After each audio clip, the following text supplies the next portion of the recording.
Otep à tous, bienvenue sur la chaîne des panafricanistes, par essence, par conviction et par excellence. Celle des citoyens kémites par nécessité et obligation de combat. Nous sommes une chaîne qui n'est guidée que par nos ancêtres et rien que par les ancêtres qui appartiennent à l'égrégore du monde noir. Par conséquent, nous ne croyons en aucun Dieu venu de l'étranger. Toutefois, cette vidéo n'est aucunement destinée à inciter à la haine ou à la violence, car nous menons un combat qui est d'abord et avant tout spirituel, intellectuel et démocratique. Ensuite, il est politique, géopolitique et géostratégique, contre l'impérialisme, le colonialisme, le néocolonialisme et l'endocolonat, qui sont tous qualifiés de crimes contre l'humanité. Nous menons ce combat sur la base du principe fondamental que nous avons hérité de nos ancêtres kémites, qui est celui de la Mahat, c'est-à-dire solidarité, vérité et justice. Vous êtes donc en droit de connaître la vérité, nous avons l'obligation de vous dire la vérité, rien que la vérité, afin que justice soit rendue au continent africain. Et ça, c'est notre modeste contribution dans cette noble lutte en faveur de la souveraineté, la dignité, la solidarité et l'unité africaine. C'est exactement ça que nous appelons le panafricanisme. Oh, bien-aimés frères et sœurs, le président Zelensky est encore et en difficulté. Les derniers sondages ici aux États-Unis, nous avons 55% des Américains qui ne veulent plus entendre parler de l'aide, que ce soit financière ou militaire, à l'Ukraine. 55%. Les Américains qui soutenaient justement la guerre en Ukraine, qui soutenaient l'Ukraine, que l'Ukraine puisse se défendre, que l'Ukraine doit respecter sa souveraineté, ces Américains-là sont en train de changer kazakh, comme on dit en congolais, à changer kazakh. Donc, ils se retournent, font un virage de 190 degrés. Ils n'en veulent plus. L'Amérique a déjà dépensé plus de 75 milliards de dollars. Les Européens, près plus de 100 milliards de dollars. Donc, l'Ukraine, à elle seule, a déjà engrangé près de 200 milliards de dollars. Et elle n'a toujours pas donné de résultat. McCarthy, le chef de la Chambre des représentants américaine, dit qu'il a des questions à poser à Zelensky s'il le voyait. C'est d'ailleurs eux qui ont refusé que Zelensky puisse encore une fois de plus aller parler devant le Sénat américain. Ils ont dit non, on n'a pas le temps pour ça, pour l'écouter. Il était obligé d'aller faire son speech au Canada.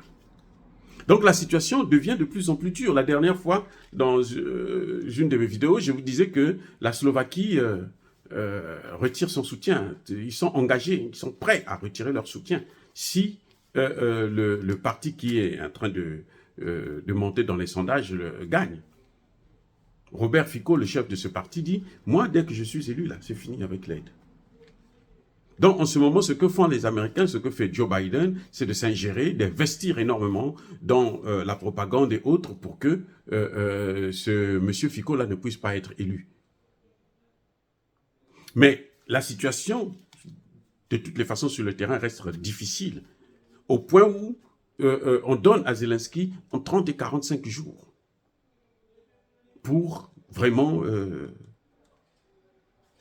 l'emporter, pour montrer que la contre-offensive avance et que donc on peut continuer encore à investir. Sinon, d'ici 45 jours, c'est fini la guerre en Ukraine et il n'y aura même plus de négociations.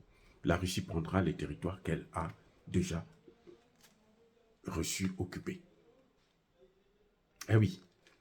Parce que ce qui se passe en réalité, c'est quoi?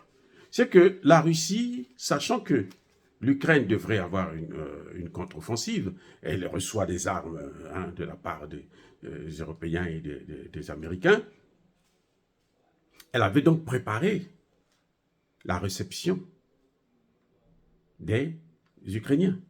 Elle a mis donc au moins 6 lignes, entre 5 et 6 lignes de protection à franchir. Je parle de lignes, pas de points. L'Ukraine, jusqu'à maintenant, là, après plus de 2 ou 3 mois de contre-offensive, a percé un point sur une ligne. Un point, je répète. Un point sur une ligne. Donc, elle n'a pu avoir que quelques mètres carrés ou kilomètres carrés. Donc, c'est pas sûr. Si en 3 mois, elle a pu avoir percé un point seulement, et c'est pas sûr qu'elle puisse résister, garder ce point-là pendant longtemps et continuer à avancer, parce que les Russes, ils l'ont fait à Bakhmout et dans beaucoup d'autres endroits. Ils libèrent le territoire, ils s'écartent, ils laissent les Russes rentrer, et quand les Russes rentrent, ils sont encerclés, et puis on les neutralise. Au point où l'armée ukrainienne combat 1 sur 3. C'est-à-dire que pour un Ukrainien, il a entre 3 et 8 Russes qu'il doit combattre. Et là, ce n'est pas facile. Ce qui se passe actuellement, c'est que sur 100 Russes qui sont envoyés au combat, il y a moins de 20 qui rentrent, qui peuvent être encore opérationnels et utilisables. Moins de 20. Environ 10 seulement. Sur 100. Les 80 là, ou 90 là, soit ils sont morts, soit ils sont inaptes, handicapés. Ils ne peuvent plus combattre. Soit ce sont des gens qui fuient et qui s'en vont et quittent la zone des combats. Voilà la réalité sur le terrain. C'est pas ce que LCI nous donne. Ça, eux, ils sont en train de dormir. Ils vont se réveiller après. Au moment où les Européens, notamment les Français, sont en train de faire le cinéma, là, les Anglais, là, je vous ai dit, les Anglais négocient avec la Russie. Les Anglais négocient avec la Russie. Les Anglais ne peuvent pas négocier avec la Russie s'ils n'ont pas l'aval des États-Unis. Donc la Russie a, jusqu'à aux prochaines élections, il faut qu'elle a 45 jours. Et au total, avant les élections prochaines, s'il n'y a pas de résultat, il faut que l'Ukraine oublie la Crimée et le Donbass. Et tout le Donbass. Voilà la réalité. Voilà ce qui se passe et voilà ce qui va se passer. Dire cela, c'est inciter à la haine ou à la violence. Non. Nous le disons depuis le début. Il faut des négociations. S'il n'y avait que moi, les Américains n'auraient pas soutenu la Russie et plutôt l'Ukraine à combattre, à affronter la Russie. Mais bon, vous savez que les Américains, Mitt Romney l'a dit encore récemment,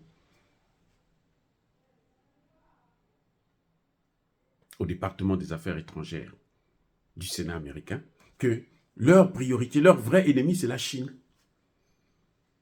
Le vrai ennemi des États-Unis, en fait, c'est la Chine. Et que cette guerre en Russie, là, c'est pour affaiblir la Russie parce que s'ils attaquent la Chine, la Russie risque d'être probablement le principal partenaire de la Chine. Voilà, et les Chinois le savent. Maintenant, demandez aux Chinois de ne pas soutenir la Russie. Les Chinois, je dis quoi, hein? Les Chinois le savent.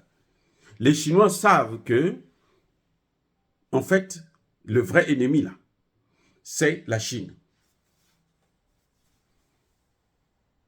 Parce que la Chine est d'abord une puissance économique. C'est la Chine qui est en train de pousser vers la dédollarisation. C'est la Chine. La Chine achète maintenant pratiquement tout avec sa propre monnaie. Elle n'utilise plus le dollar. Elle utilise des monnaies locales. Avec la Russie, elle utilise le rouble, elle utilise le yuan. Donc, on ne peut pas faire la guerre contre la Chine si la Russie est là. Pour éviter donc cela, il faut donc affaiblir. C'était l'objet de cette guerre en Ukraine, selon les Américains. Mais l'Ukraine a échoué. Plus la guerre continue, plus l'Ukraine est en train de perdre des hommes. Avant, en Ukraine, quand vous allez à l'université, vous n'avez pas le droit d'être appelé pour aller au front, pour poursuivre une formation. La mobilisation, là, ça ne vous touche pas. Maintenant, là, ils sont en train de recruter, même les gens qui sont à l'université, on est en train de faire sauter cette loi-là, qui protégeait les étudiants. Maintenant, même les étudiants peuvent être mobilisés. Et si on arrive à ce niveau-là, ça veut dire que la situation est catastrophique. Il y a même des mineurs, moins de 18 ans, que l'on prend dans la rue, on vous prend, allez, on vous amène au front. On vous donne une petite formation, bien sûr, et tout, et puis vous partez combattre. Et ça, c'est le problème. C'est pour ça, encore une fois de plus, nous pensons que la négociation vaut mieux qu'une guerre déjà perdue d'avance. Oh, bien-aimés frères et sœurs, soyez bénis, abondamment bénis, par le Dieu des Kémites et par nos ancêtres angélisés. Mais que tous ceux qui persécutent le continent africain le pillent et le déstabilisent, qu'ils soient noirs, blancs, chinois, arabes, indiens ou qui qu'ils soient punis, maudits, foudroyés, neutralisés, effacés, écrasés par ce Dieu des Kémites et par nos ancêtres angélisés. Vive l'Afrique éternelle, j'ai dit et j'assume.